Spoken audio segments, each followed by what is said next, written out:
Good afternoon. It's Wednesday, the 10th of July, 2024, just after 1 o'clock. Welcome to UK Column News. I'm your host, Mike Robinson. Joining me by video link today, we have Charles Malet and Vanessa Beeley. Welcome to the programme, both. Now, we are getting kicked off here with the NATO Summit, and, well, the family photo has been taken. This began yesterday, but Keir Starmer appears to be missing in action. Apparently, he didn't manage to get there in time for the family photograph, and they didn't want to wait for him to turn up. Now, as you may have seen, bright and sunny here in Plymouth, not so bright and sunny at the summit. It's being described as gloomy. And why would that be? Well, first of all, because Ukraine's losing. That's the main issue for them. But also, they're particularly concerned about the mental acumen, let's say, of the man in the middle there at the front, Joe Biden. But Joe, of course, got on stage and the first thing he did as he opened the conference, because he got to open the conference, was to announce 5 new strategic air defense systems for Ukraine. And so we get the theme, the war narrative is going to continue.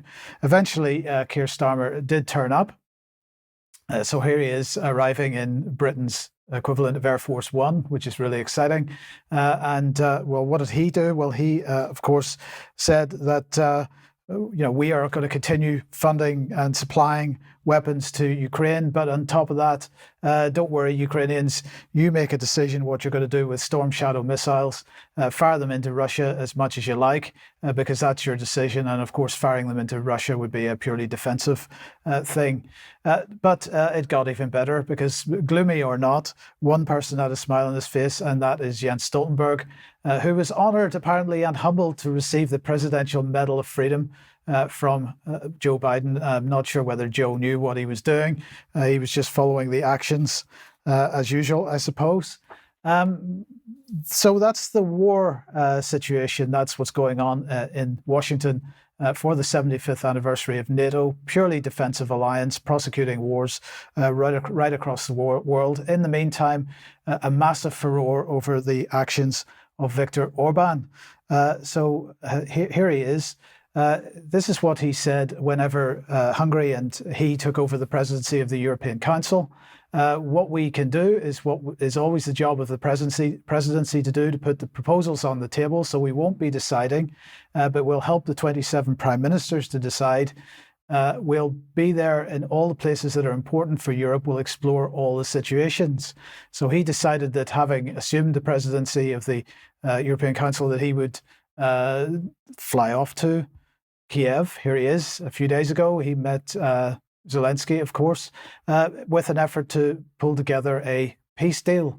He left Zelensky and flew off to Moscow, where he met President Putin. And this absolutely had the whole of Europe, as we'll see in a second, in a spin. And then he flew off to China, where he met with Xi Jinping. And this was really pretty unprecedented. And as I say, the Europeans absolutely upset about it, as we're going to see. So let's start off with Ursula von der Leyen. Hungarian PM Viktor Orban is visiting Moscow. Appeasement will not stop Putin. Only unity and determination will pave the path to a comprehensive, just and lasting peace in Ukraine. So Orban's there trying to organize peace. Ursula is still agitating for war. Charles Michel, the same. The EU rotating presidency has no mandate to engage with Russia on behalf of the EU. The European Council is clear. Russia is the aggressor. Ukraine is the victim. No discussions about Ukraine can take place without Ukraine. But, of course, the first place he stopped was in Ukraine. So I'm not quite sure that Charles Michel thinking straight there. It gets even better. Donald Tusk, of course, Prime Minister of Poland, now that he's left, he was previous president of one of the 3 EU bodies. PM Orban on his way to Moscow. We will serve as an important tool in making the first step towards peace, is the quote from Orban. The question is in whose hands this tool is. And then we've got Olaf Scholz. Orban travels to Putin as Hungarian Prime Minister. The European Council is represented in foreign policy by Charles Michel. So they're all really desperate to make sure that he's put in his place. And similar from the Lithuanian Prime Minister, the Latvian Prime Minister, the Estonian Prime Minister, the Finnish Prime Minister, the Swedish Prime Minister, and the Czech Prime Minister. And the Danish Prime Minister. So the absolute furore over this. But in the meantime, then we have Orban back in the EU, setting up his Patriots for Europe group with more and more people organising around him for this. So France 24 getting very excited about this situation. And the headline here, Le Pen, Orban and the Patriots for Europe, is the EU being undermined from within? Well, if we're talking, if suing for peace is some kind of undermining of the European Union, then perhaps that is what they are doing. So I just want to highlight this tweet from Kenneth Roth, who of course is chairman of the Human Rights Watch. And he said, at stake in the French and US elections are the defense of Ukraine's democratic future from Putin's colonial invasion, and with it the prospects for democracy in Europe. The far right has a different plan. And I replied by saying, peace, you mean? And Vanessa, I'll start by welcoming you to the programme first and say, it is quite incredible to me that the far right is now being criticised and, well, first of all, is taking this position as opposed to the liberal elites who are pursuing war as fast as they possibly can. But it's down to the far right to attempt to negotiate peace and being heavily criticised for that. Yeah, I mean, in France, it's not only the far right, it's also what is considered to be the far left, which is the Popular Coalition. And Mélenchon is getting heavily criticized again for basically taking a position of peace on almost every single issue. I mean, it's extraordinary times that we're living in, where people who are literally brokering peace and an end to war are being vilified and ostracized and absolutely demonized. It's quite extraordinary. Yes, Charles, I don't know, I'm sort of hijacking you here, but have you got any thoughts on this whole thing? Well, I think Vanessa's quite right. It's really, this is an extension, certainly in the United Kingdom, of the reframing of the terminology surrounding the far right and extremism. And it seems now that peace is yet another sort of qualifying criteria that's been lumped in with all the others. And it is quite extraordinary. I mean, to see Orban attacked for reasons, in effect, that are not directly the reasons that anyone really wants to declare. Of course, it's effectively attack by subterfuge, but really it goes at his politics and indeed all the vested interests involved in prosecuting war by proxy in Ukraine. It is absolutely shocking. But to see that nobody apparently will stand up in defence of what he's doing and of peace is a terrible indictment on the people that are supposed to be taking part in shaping their countries for the benefit of those living in them. Indeed. Now, an issue that I've been talking about for a little while now is this whole business of sexual violence as a mechanism for being used in warfare, and the fact that the British government has been arguing against it for quite a long time. And my point has been, Charles, that, well, just stop the wars and then it wouldn't be a feature of warfare. But bring us up to date on this.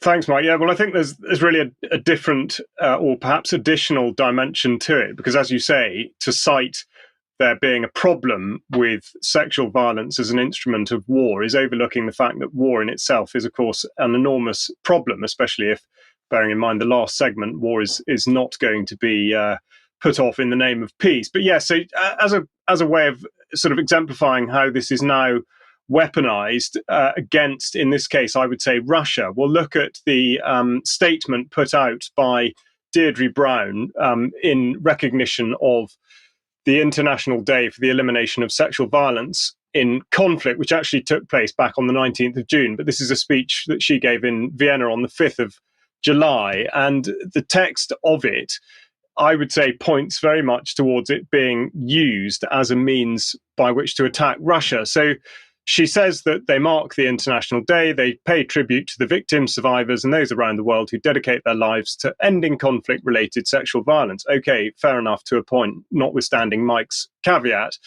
But in the OSCE region, mounting evidence of conflict-related sexual violence committed by Russian forces against Ukrainian civilians and prisoners of war indicate its potential use as a tactic of war. So straight away, there's a focus, even though this is supposed to be about an international day. And she goes on to say, successive Moscow mechanism reports have documented the considerable scale of reported acts of sexual violence and so forth during their war of aggression against Ukraine. So it's the same language coming out, this war, the war of aggression against Ukraine, with no sort of qualification of what exactly she's talking about. And I've now got a slide from the 24th of April when Mike spoke about this, and indeed Barbara Woodward talking about the commitment to reduce or deal with this, but without actually going so far as to stop war.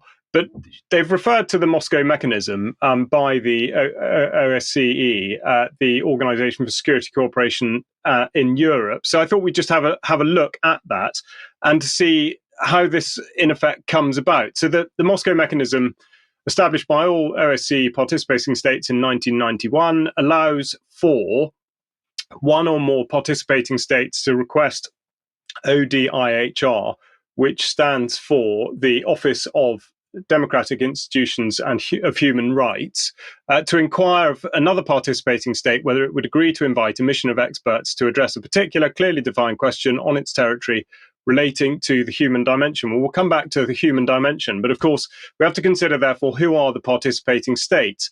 And as I've put in red text at the bottom there, although not exclusively, of the 57 participants, they are largely derived from members of the EU and NATO. So it's not really a great surprise to see that they might commission a report that has the specific remit to investigate actions by Russia. And of course, the report finds that Russia is at fault. So I thought it would be worth casting our eyes a bit further back. And here we've got 2018 report from the State Department in United States, in which they talk about human rights in the Donbass region, and saying that government and pro-government forces, as in Ukrainian government and pro-government forces, at times committed abuses, including torture against individuals detained on national security grounds. Further, they go on to say that according to NGOs, abuses included beatings, forced labor, psychological and physical torture, public humiliation, and sexual violence. The United Nations Human Rights Monitoring Mission to Ukraine continued to document reports of sexual and gender-based violence by both sides during the year. So the point of this is not really to say that Russia hasn't done this and Ukraine has, but it's really to point out that this is just yet another way in which Russia is demonized. And effectively, the vehicle here is the elimination of Sexual Violence Day, which has been hijacked to make a point of casting Russia as the bad guys. And I thought I'd draw you back to UK column content from 2008, in which Mike wrote about the then situation in Georgia, an article entitled "Encirclement of Russia Continues." And I've just taken a quote out of this, which says, while NATO continues to inflame the situation, Russia continues its diplomatic efforts to resolve the crisis. And here we are, almost 20 years on, or at least getting on for 20 years on, and nothing has changed. So we'll look again at NATO, and of course they refer to corruption and as though it's in hand in glove with conflict, and actually with specific regard to Ukraine. This again was from a 2018 article, and they say that the impact of corruption on national security, sovereignty and independence has been well illustrated by the developments in Ukraine. And yet, of course, now we've had something of a whitewash, and it's not seen like that at all in the mainstream. But again, here we have a quote from former US President then, Joe Biden, stating in 2009 that Russia over the last decade or so has used another foreign policy weapon. It uses corruption as a tool of coercion to keep Ukraine vulnerable and dependent. So he's talking about reform with that in mind. And I think that's very pertinent. It shows how long pushing Ukraine to the fore has been part of the agenda with which to destabilize Russia. but also it gives an insight into, certainly to Mike's last segment, as to why actions of people like Viktor Orban are so well resisted. And on Monday's news, Brian showed a brief mention of the Telegraph article that said that Ukraine was to be told it's too corrupt to join NATO. So I thought we'd just go through the background to that and look at the NATO website as it was yesterday during, of course, the summit that Mike's mentioned. But in particular, relations with Ukraine and how this suits the other organizations that are part of NATO at the moment. So they say that the situation is regularly addressed through the annual national program, the ANP. NATO will be in a position to extend an invitation to Ukraine to join the alliance when allies agree and conditions are met. So effectively, it's always a sort of movable feast, and Ukraine are constantly led to believe that they will absolutely become a member of NATO, but it's not quite clear when. So specifically, they talk about reforms needing to happen relating to good governance, the fight against corruption, the rule of law, human rights, and the security and defence sector in accordance with Euro-Atlantic principles and standards. So just to conclude, it seems very much that the tone of the summit now, of course, is that weapons will continue to pour into Ukraine, and it suits NATO and allies, and certainly the sort of EU bloc, very well to continue to be able to do this, because of course if Ukraine were a member of NATO, that would absolutely change the situation for all the other members of NATO due to Article 5, which Mark again was explaining about on Monday. So to keep Russia at arm's length by a proxy war is of benefit to all the states that are currently doing that at the moment, and of course to the defence industry. So it's very hard to see how that will change, and certainly something that we'll be interested to see develop as the week goes on. Thank you, Charles. Thank you, Vanessa. Let's come on to Gaza then. And well, the Lancet has been publishing some information on death statistics. Yeah, I mean, I'm very much focused on Gaza today in all my reports because the IOF brutality and savagery has increased exponentially across the enclave, and areas are being re-invaded, re-bombarded since people have actually returned to already bombarded areas considered to be safe after the withdrawal of the Israeli forces. So this came out, it was published on the 5th. Counting the dead in Gaza is difficult but essential. So let's have a look at what it actually says. It's a relatively short report. So it talks about the armed conflicts that have indirect health implications beyond the direct harm from violence. Even if the conflict ends immediately, there will continue to be many indirect deaths in the coming months and years from causes such as reproductive, communicable and non-communicable diseases. The total death toll is expected to be large given the intensity of the conflict. Destroyed healthcare infrastructure, severe shortages of, it's not exactly just severe shortages, they are being deliberately starved. The shortage of water and shelter. Shelter has, of course, been destroyed. Also, water plants have been destroyed. Processing plants have been destroyed.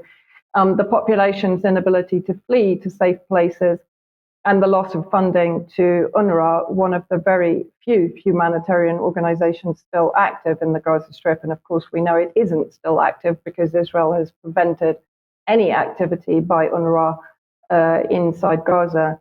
It goes on to say in recent conflicts, such indirect deaths range from 3 to 15 times the number of direct deaths, applying a conservative estimate of 4 indirect deaths per 1 direct death to the 37 or let's say 38,000 deaths reported. It's not implausible to estimate that up to 186,000 or even more deaths could be attributable to the current conflict in Gaza, and bearing in mind at least 50% of that number will probably be children. Using the 2022 Gaza Strip population estimate of 2.3 million, this would translate to 7.9 of the total population in the Gaza Strip.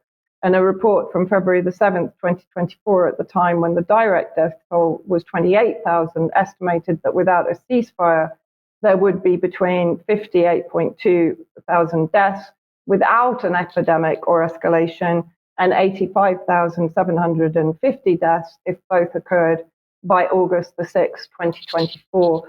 I mean, horrifying numbers. And actually, funnily enough, there have been a spate of videos from British Palestinian doctors in particular who've managed to enter Gaza and who are working in the decimated hospital systems there. And this is one doctor, Dr. Ahmed, who's working at the Al-Aqsa Hospital in Deir al-Balah, which is another area that was relatively safe for about a week or so and is now under heavy artillery fire. So let's just have a look at whether his testimony bears out what the Lancet has said. This is especially poignant and hard to speak about, given what happened yesterday. There was a bombing of one of the schools, and we had child after child after child get brought into the resuscitation room with different extents of traumatic injury. Standing over one child intubated with a depressed skull fracture, another with a shrapnel injury, probably 10 years old, so severe that we could see an exposed kidney and likely a transected spinal cord, trying to rush them to the OR to salvage what we could. And then in the backdrop, as a pediatrician, I see small children sitting in the corner with lesser physical traumatic injuries, but no doubt witnessing death and destruction and dying in a way that their little brains and could never be capable of coping with. And so the bleeding has to stop. The bombs have to stop. And access to all types of humanitarian have to be allowed. If there's any doubt from anybody whether or not humanitarian aid has been allowed, I can promise you the answer is no. The number is underestimated. And the reason I say this is, as a medical professional, this ICU where I work today is full of DKA patients, diabetic patients, who get a very treatable disease, but they're dying of the most simple thing because the insulin is unavailable, because they're not allowed to bring it in, and refrigeration is gone. There are people dying of chronic, as many amputees as they are from the trauma. There's amputees of diabetes uncontrolled. And these people will be permanently disabled after this war. The numbers are vastly high. I would say 4, 5, 6 times higher easily. Sorry, I think he was actually from the US, and he mentioned that he brought around 6 suitcases full of medicines that had been donated. All of them were seized by the Israeli authorities. Then I just wanted to point out that in the last 24 hours, Israel has bombarded children's football match in the Al-Auda school in central Gaza in Khan Yunis. So let's just have a look at the video. There are distressing scenes in this video. Wow.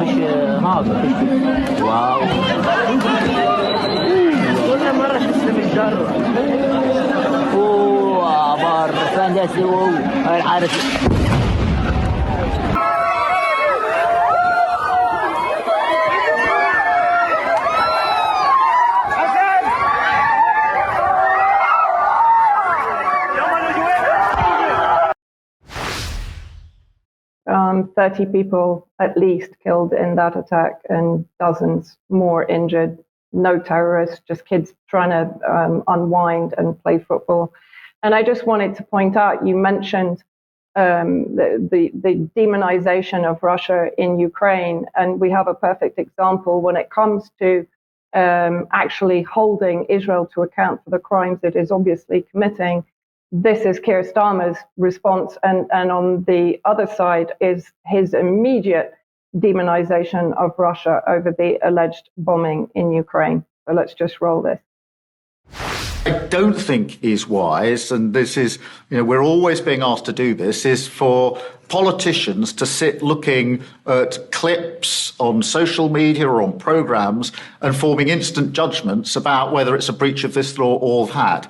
That doesn't seem to be wise, but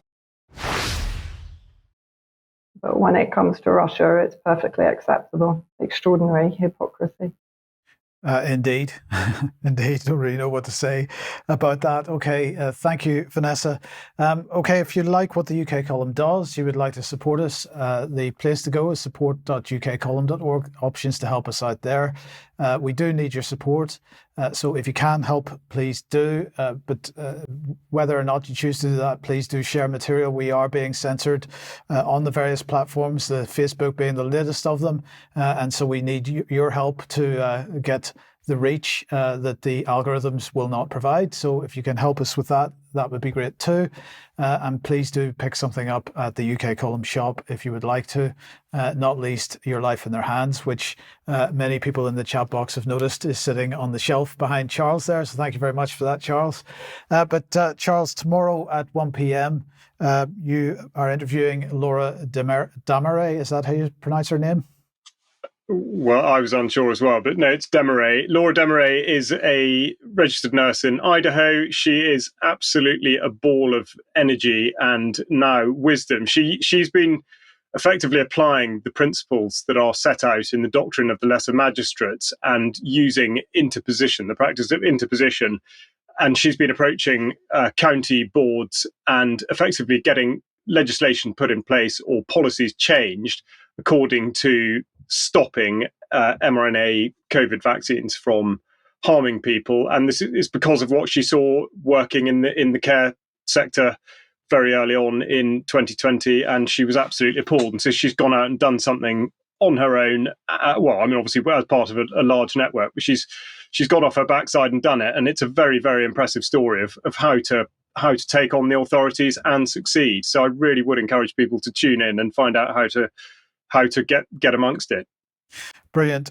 Thank you, Charles. And another reminder of a date for your diary, which is Saturday, the 19th of October.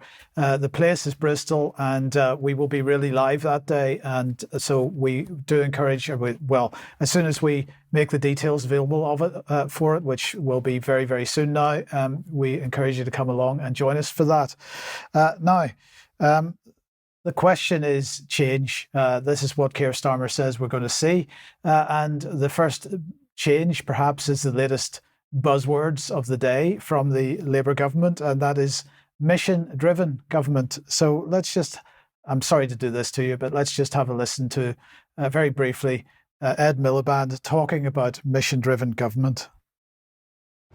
The government's mission is clean power by 2030. We are a department of the brightest and the best driving that mission. And as part of that, I'm delighted to say that we have recruited Chris Stark, former Chief Executive of the Climate Change Committee, widely admired and respected around the world, to lead the mission. Chris, welcome. Thank you so much for doing this. Well, thank you for having me. I mean, it's the opportunity of a lifetime, and I mean that. We are going to get this mission done.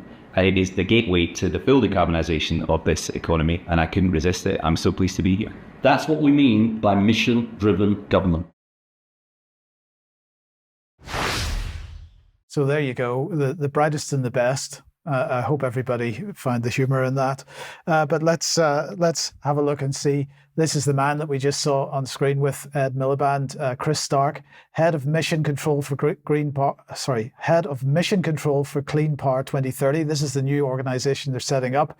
They're calling it Mission Control for Clean Power. We have no details exactly what that means just yet, but let's look at some of the words from the press release. Under Chris Stark's leadership, a top team of energy experts will break down barriers and accelerate progress on energy projects. Mission Control will be a one-stop shop, bringing together a top team of industry experts and officials to troubleshoot, negotiate and clear the way for energy projects. But Chris Stark isn't just the new head of Mission Control for Clean Power. He's also the head of the Carbon Trust, who work with all kinds of organizations. GSK is just one of them, many other organizations, to try and help them meet their carbon targets. So, Charles, I don't know what you make of that, but we both thought that Ed Miliband's video clip was, well, frankly, hilarious.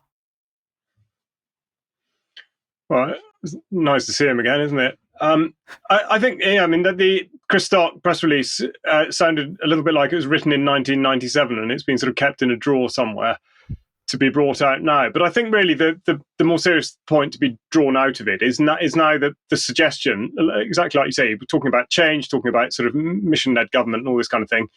But we're now led to believe that climate and energy are completely inextricably linked, and that everything that concerns energy also concerns climate, which of course means that we never, in fact, examine any of the science behind the suggestion that either the climate is changing or that it's changing for the worse, or that we have anything to do with the fact that it is changing.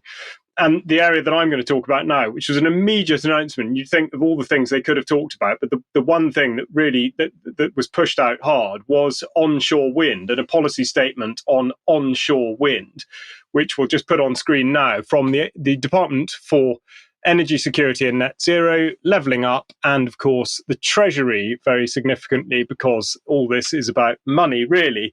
But within the policy statement on onshore wind, they say they're going to be delivering our clean power mission, and it'll help boost Britain's energy independence, save money on energy bills, support high-skilled jobs, and there we go, tackle the climate crisis. Quite how is something that they don't tend to articulate particularly well. Now, there's quite a bit of detail to go into here, which is very significant, but it does bear close scrutiny because of the ramifications. So what they say is that currently planning policy includes two tests set out in footnotes 57 and 58 to paragraph of the National Planning Policy Framework that apply to onshore wind. Together, they say that development can only be considered acceptable either A, in areas allocated in a development plan or through local development orders, neighbourhood development orders, and community right to build orders. This sets a higher bar than is set for other forms of development. So whilst that might seem out of kilter, in effect, in that it is making a special situation for wind turbines, that there is, of course, a good reason for that, which is their enormous stature, unsightliness, and all the infrastructure that's required to put them up and make them work.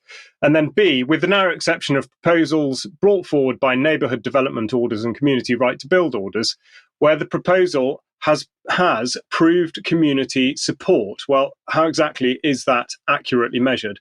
In practice, this has often been interpreted to mean that any opposition means the proposal cannot be considered acceptable. So that's what they want to change. And they've gone on to say these policy tests no longer apply. The removal of these tests from planning policy means that onshore wind applications will be treated in the same way as other energy development proposals. Now, that should set alarm bells ringing. We've reported enough now on the approach to using vast tracts of land for, in particular, solar, battery energy storage systems, and in fact, specifically the issue of using best and most versatile farmland, which of course should not ever be part of the programme, but that's very much crept in. So they go on to say on the changes, that the extract they use, that they say that the planning authorities should now not require applicants to demonstrate the overall need for renewable or low carbon energy, and recognise that even small scale projects provide a valuable contribution to significant cutting greenhouse gas emissions. Now, this is very significant. So the specific technology that somebody is actually intending to put out there doesn't effectively need to be audited at all, doesn't need to be examined, because it's simply the principle that using a technology that's generally recognised as being green or environmentally friendly or renewable is good enough, and therefore it should be allowed to go ahead. That's a terrible precedent to set, I would argue, a very dangerous one. And then the second point is they say that they would approve the application if its impacts are or can be made acceptable. Well, again, there's an awful lot of room for manoeuvre there in exactly what that might be translated to mean. But nevertheless, once suitable areas for renewable and low carbon energy have been identified in plans, local planning authorities should expect subsequent applications for commercial scale projects outside these areas to demonstrate that the proposed location meets the criteria used in identifying suitable. So again, effectively, that once the precedent set, people will be able to do more or less as they please. Now, the significant point to make with this is that they're trying to encourage new development, but of course they're at a stroke forgetting about all the wind turbines that do exist, and of course the sort of end of life process for it, which we see a great deal of inconsistency in. And we'll just look at a paper from Scotland, the future of onshore wind decommissioning in Scotland. Of course, an awful lot of wind power set out all over Scotland over the last few decades, a lot of which is coming to what's regarded as end of life, and really what is the plan for that.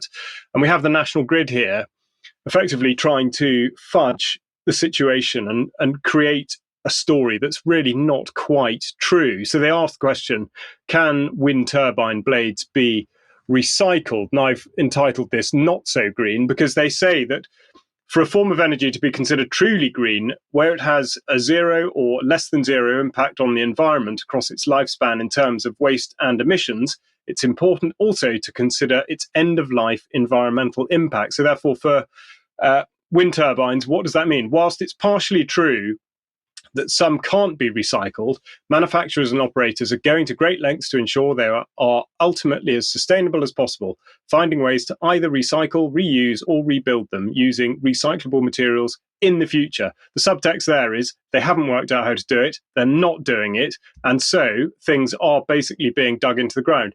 Fiberglass, here we go. Fiberglass is not totally recyclable. It's non-biodegradable, made up of composite, which means it's extremely difficult to process at the point of recycling. Instead, it's usually discarded as waste at landfills or incinerated. Now, the key point with this, of course, is how does it actually manifest in the structure itself? But they go on to say that whilst they're treated as waste, not all of them are destined to landfill, and that some are finding innovative ways to recycle. But is that really the case? And I thought we'd just look at an article from Power Technology and describing it as Wind's dirty secret, in which they say that the materials are problematic, and they get to the heart of it, which is effectively that having been designed to withstand extreme weather conditions, the epoxy resin is durable and difficult to break down. The tough coating makes it near impossible to separate the materials comprising a blade. Separating the fibers from the polymer using high temperature results in the degradation of the plastic parts and damage to the glass fibers. So the point with that is that because these fibers and coatings are over the other materials that might on their own be described as recyclable, they're not recyclable because of what they're covered in. So this is, again, as I say, making what they're calling clean power synonymous with climate change is effectively to completely duck the issue now with the changes in planning policy of whether or not something should go there in the first place because it does what it says it's going to do, and also how it can be disposed of. And if they're prepared to do this with wind, then we can consider that all the battery storage setups and all the rest of it's going to go all over the country will have the same sort of slipshod attitude applied. Indeed. Thank you. Thank you. Now, let's go back to Gaza then, Vanessa. And well, the question is, what happens when the Israeli military gets bored? Yeah, this is a new article again in Plus 972 Mag, which is an Israeli media outlet. The headline, "I'm bored, so I shoot. The Israeli army's approval of free-for-all violence in Gaza. Israeli soldiers describe the near total absence of firing regulations in the Gaza war, with troops shooting as they please, setting homes ablaze and leaving corpses on the streets." So let's see what it says. And it's a very long article. I do recommend people find it. It's not behind a paywall, and it will be in the show notes.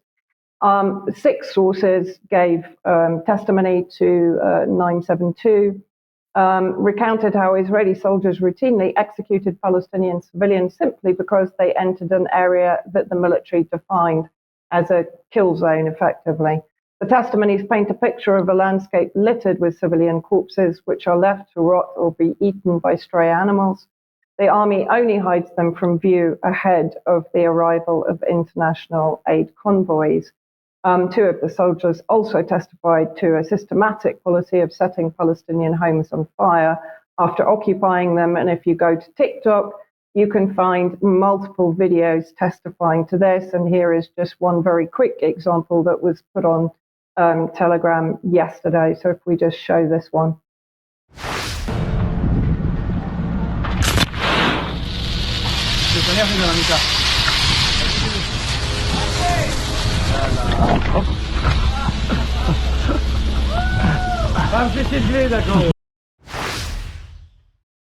I mean, basically, this is entertainment, and that includes also the detonating of entire areas, including schools and mosques and hospitals and so on. So continuing with the article, there was total freedom of action, said B, another soldier who served in the regular forces in Gaza for months, including in his battalion's command center. If there is even a feeling of threat, there is no need to explain, you just shoot. When soldiers see someone approaching, it is permissible to shoot at their center of mass, their body, not into the air.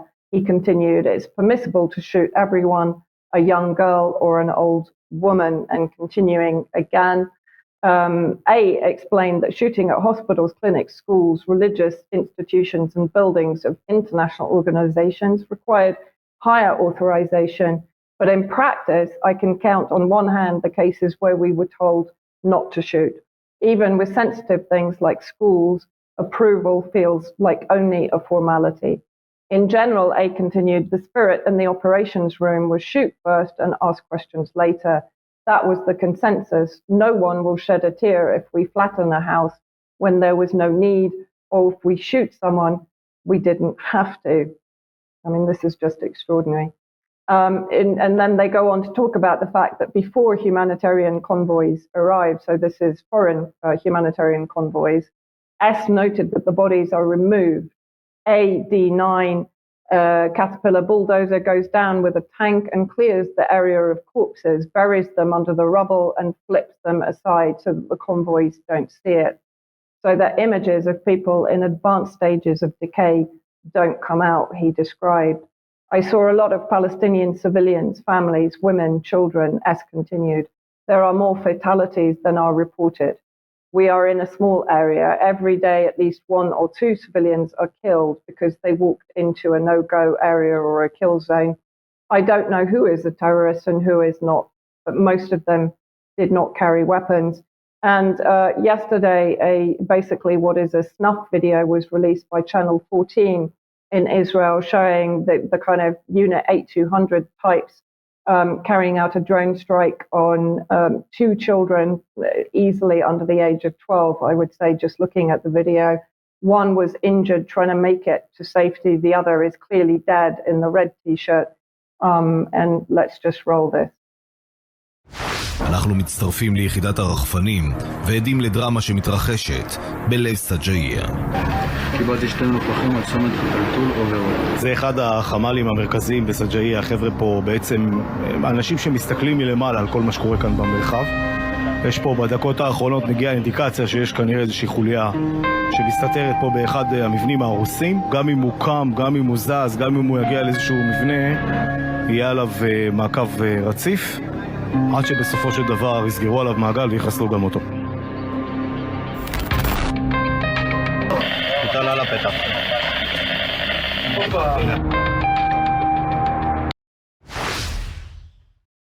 I mean, you know, this is just summary execution of anything that moves basically in Gaza. It's just hideous. Okay, well, indeed. Let's move on then, Charles, to back to Europe and space. Thanks, Mike. Yes, the announcement by the European Space Agency of what they're calling a successful launch of the Ariane 6 launcher. Now, interestingly, prior to this, there's been a sort of widespread report in the mainstream press about a crisis amongst in sort of the launching capabilities, which, bearing in mind they've been doing this since 1957, does seem quite extraordinary. But nonetheless, this is the picture on the right of the Ariane 6, which effectively has a great payload and can take satellites up into space. Now, we've spoken about this to an extent recently, especially the militarization of space. And I think I just want to join some of the dots on this. Now, one contentious thing, bearing in mind this is being heralded as a sort of European triumph, is that just a couple of weeks previously, the meteorological capability of Europe, which was due to be launched by the Ariane technology, has in fact switched to go to SpaceX. So there's been a few upside down smiles about this. The Meteosat here, we see the satellite to be launched with SpaceX. And the reason this is relevant is because of all the various links to defense. So I've called this climate and defense, and this is just from the meteorological website, saying that it's the first European sounding satellite in a geostationary orbit, and it'll bring a revolution for weather forecasting and climate monitoring in Europe and Africa, and make it possible for the first time to observe the full life cycle of a convective storm from space. Well, I don't think I'm the only person who thinks that there might be a bit more to it than that, because weather forecasting and monitoring systems are already fairly sophisticated. And so it does look rather as though there's another agenda at play, and that follows the previous segment. So from the European Commission going back a few years, this gives the sort of genesis on the fundraising side of it, and talk about the space sector being boosted by investment of 200 million euros coming in on the financing side of it. And of course, this, as always, is the critical part. So when we look at the Ariane Group website and we see their shareholders, which are Airbus and Safran, it describes that they're equally owned by the two groups, and that Ariane Group houses the entire scope of their civil and military launcher activities and competencies in a single coherent company. Well, again, that should, I believe, give some cause for concern, but especially when we consider our own Space Command, UK Space Command, and exactly what they're up to and what the influences are there. They describe themselves as having a mission to protect and defend UK and allied interests in, from, and to space. And on their page, they refer to Skynet being the MOD's satellite communications capability, a family of military communications satellites which provide strategic communications services to the armed forces and its allies.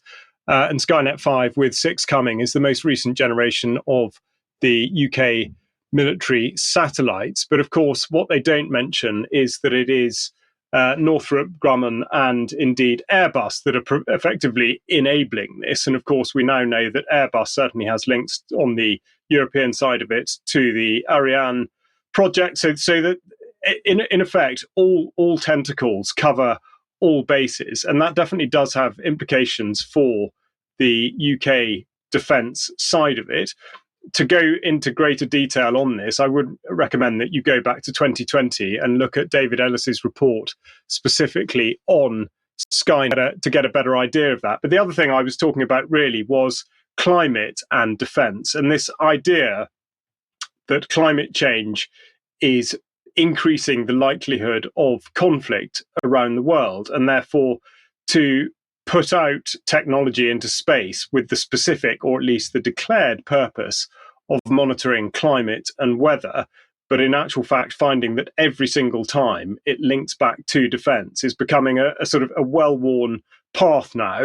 And just to highlight what I mean, I will just point to an announcement made in May, which is to do with £9 million funding for satellite instruments to monitor the climate. This is from the UK Space Agency. And then we look at the detail and we talk about the Earth Explorers programme includes missions such as the European-Japanese Earth Care, due to launch later this month to improve the reliability of climate predictions and weather forecasts.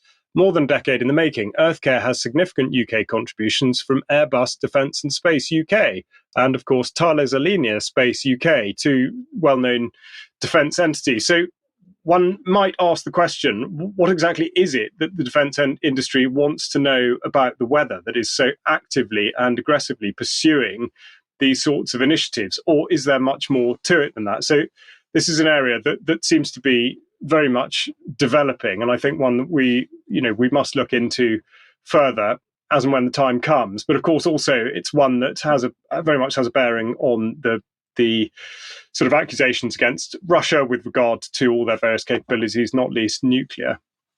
And just very briefly, Charles, do you think, what are we looking at here? That there's that old document from the US military about owning the weather for military purposes and warfare purposes. Do you think this is potentially linked to assessing how they are owning the weather, looking at how they're attempting to affect weather on battlefields? Yeah, I mean, I think that's a very good question. And when I did last deal with this issue of the militarization of space, is exactly what I did look at with some of the sort of treaties and various bits of legislation that do concern that. But of course, like so many of these things, how exactly it's interpreted and what people are able to draw from it and decide what they can and can't do is always a sort of raft of contradictions as people interpret it however they like to. So yes, I mean, good question, and I'm not absolutely sure where it will go, but it does look like, you certainly using space as a tool of war is absolutely on the agenda. Yes. Okay. Thank you. And Vanessa, let's come back to you and the question of prisoners that are in Israel, Palestinian prisoners. Yeah, I mean, bear in mind, we only ever hear about I think it's around 120 now hostages inside Gaza. We never hear about the 9,600 Palestinian hostages held in administrative detention or in military jails in the occupied territories. So that's without the potential. I think I've seen numbers around 9,000 also arrested from inside Gaza, and many of those are still in arbitrary detention. This is a recent report by Euromed, a human rights organization. Killing, torture, and injections of unknown substances. The international community must act on Israeli violations of Gaza detainees, and of course that includes sexual abuse, rape, torture, bioelectrical methods, and so on. And this just absolutely shocked me when this sort of came across the media in the last 2 days. Moazaz Obayat from Bethlehem in the occupied territories was arrested 9 months ago and just released. And there you see him on the left as a boxer. He was a sportsman and a boxer. And the other photo is his release. And basically, the Palestinian Prisoners Club put out a short statement. The occupation released the prisoner Moazaz after 9 months of detention, where he was subjected to a systematic assassination attempt. They did try to kill him during his time in Offa prison. He faced systematic and brutal assaults that included the breaking of all his limbs, visible in the circulating videos, and he was left without treatment until his liberation. So I put together a little compilation of the videos that have been circulating in the last 24 hours. And really, you know, every day we see things that shock us and horrify us in Gaza, but this really got to me. So if we can just play this.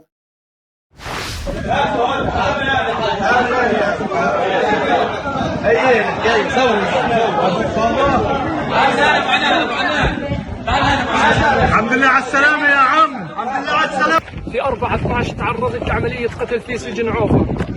رقص جدتي بن غفير وأعلن عن قتلي في 4/12. صحيت في مستشفى الرملة. ما قدموا لنا أي علاج. الوضع سيء جدا جدا. احنا بنموت كل يوم. احنا السجن 2000 واحد بنموت. سجن النقف سجن غوانتنامو. كل شيء لا يتصوره العقل. قتل، ضرب، جوع، فقر، مرض، 2000 أسير، أمراض مزمنة، أمراض قوية جدا، وضعهم سيء جدا. And I just wanted people to remember the videos, the multiple videos and photos of released hostages from Gaza, and to note the difference. Here, I think, was one of the first hostage releases. You can see basically the resistance forces. You can see that the hostages are in good health, that they have good relationships with their captors who kept them safe under Zionist bombardment.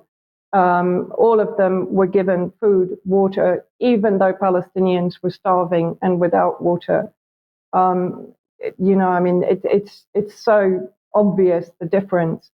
And I really want to recommend people watch this interview that Mike and I did a few days ago with Professor David Miller, who goes into enormous depth. I mean, absolutely blew my mind over certain aspects of the Zionist movement in Britain and the extent to which they have infiltrated all sectors of British society and are influencing many of the movements that are manipulating public opinion in the UK. Please do watch it on the basis of the reports that I've also just made about the brutality and the savagery of what is a genocidal ethno-supremacist movement. Yes, Vanessa, thank you very much for that. So, okay, let's come back to the UK. And, Wes Streeting is our new health secretary. So let's bring him on screen because he's talking about what is the future for the health service in the UK. And just as I read through this, just think about this. This is a Labour politician, apparently, So he making it. I've mislabeled this, so I do apologise for the mislabeling of these graphics. I haven't, and you had forgotten something this morning. But anyway, this is West Streeting. So he said, I want to end the begging bowl culture where the health secretary only ever goes to the Treasury to ask for more money. I want to deliver the Treasury billions of pounds of economic growth. So this is what he's talking about for the health service, becoming a driver of economic growth. The government's agenda for health and social care can help drag our economy out of the sluggish productivity and poor growth of recent years. We will make Britain a powerhouse for life sciences and medical technology. So when Keir Starmer is talking about change, well, Debbie's been reporting on the fact that the Tory government has been wanting to make Britain a powerhouse for life sciences and medical technology over the last dozen years, number of years anyway. And well, nothing is changing here. There's another example of nothing changing. Streeting goes on to say we can develop modern treatments for patients and help get Britain's economy booming. He said the NHS and social care are the biggest employers in most parts of our country. They should be the engines of economic growth, giving opportunities in training and work to local people as well as providing public services. When Keir Starmer said he would lead a mission-driven government, so there's that term again that we heard from Ed Miliband. When Keir Starmer said he would lead a mission-driven government, that's what he meant, working together to a shared mission. This government will get Britain booming. So, Charles, I don't know what you think about that, but it just struck me about how the Labour Party no longer even nearly represents what the Labour Party once did. No, they don't. Sorry, I thought they don't, Mike. And I think you're absolutely right. It's an extraordinary kind of contortion. But it does go back. I mean, it does go back to the 1940s, and it questions the whole genesis of the NHS and all the resistance to it then. And I think that is something that never should be forgotten, because of course it was only really with the government control and all the safety and security that people were hoping for in relation to their freedom, where have we sort of heard that before. But no, absolutely. And actually, I just might say that it seems like such gobbledygook. In a way, I wouldn't have been surprised if it had been Stoltenberg rather than Wes Streeting that had said it. But no, it's senseless. I suppose I'd be surprised. Those that did vote Labour, I wonder what they make of it. I really do. It seems very, very much out of step. Yes, indeed. Well, don't worry. Stoltenberg is making another appearance, although he does look a bit like Keir Starmer in a second. So I'm going to apologise for not having the attribution correct on the graphics. But anyway, before we get there, let's just talk about devolution, because yesterday all the Metro mayors were gathered together at Downing Street. This is simply brilliant, says Peter Stefanovic. Metro mayors at Downing Street to meet Prime Minister Keir Starmer, working together to deliver change, the change our cities and country deserve. So the government in their press release talking about all the Metro mayors coming together at Downing Street to begin the process of shifting power out of Westminster through a major programme of devolution that will power up all corners of the country. In their first round table, the Prime Minister and Deputy Prime Minister will continue putting into practice the commitment for a reset in relationships between central and regional governments, focusing on public service respect and collaboration. Leaders will come together to discuss a new partnership approach and agree early actions needed to scale up devolution and empower regions to deliver change for their communities, helping to unlock economic growth and tackle regional inequality. But as we've noticed already, they're not delivering change at all. They're delivering the same policy agendas that we've seen under the Tory government. The Deputy Prime Minister, Angela Rayner, will also use the meeting to mark the beginning of the process of establishing local growth plans across the country. So Charles behind him had Your Life in Their Hands. If you haven't got a copy of this yet, you need to get one, because that is showing you the foundations of all this stuff that they are pushing through at the moment. So let's bring the misattributed Jens Stoltenberg on screen. In fact, Keir Starmer saying, "My fundamental belief is that those with skin in the game are the ones who know best what they need. That's why for many years I've been in constant dialogue with metro mayors across the country about what works for their areas, and I will continue that now as Prime Minister. It's also why I've made it a priority to meet with all metro mayors in my first week of Prime Minister by resetting these crucial relationships and putting more power in the hands of local leaders. I'm determined to make sure they have the support they need to play their part in delivering growth in every part of the country. This devolution agenda is part and parcel of Agenda 21 and Agenda 2030. We shouldn't be surprised that we're seeing it being pursued vigorously by this Prime Minister and this government. We'll be reporting much more on this in the coming days and weeks. So, well, we've got to leave it there for today. I'm going to say thank you very much to Vanessa and Charles for joining me today. Thank you all for watching. We'll be back in a couple of minutes if you're a UK column member for some extra. But otherwise, don't forget the interview at 1 p.m. tomorrow. And we'll be back for another news programme at 1 p.m. as usual on Friday. We'll see you then. Bye-bye.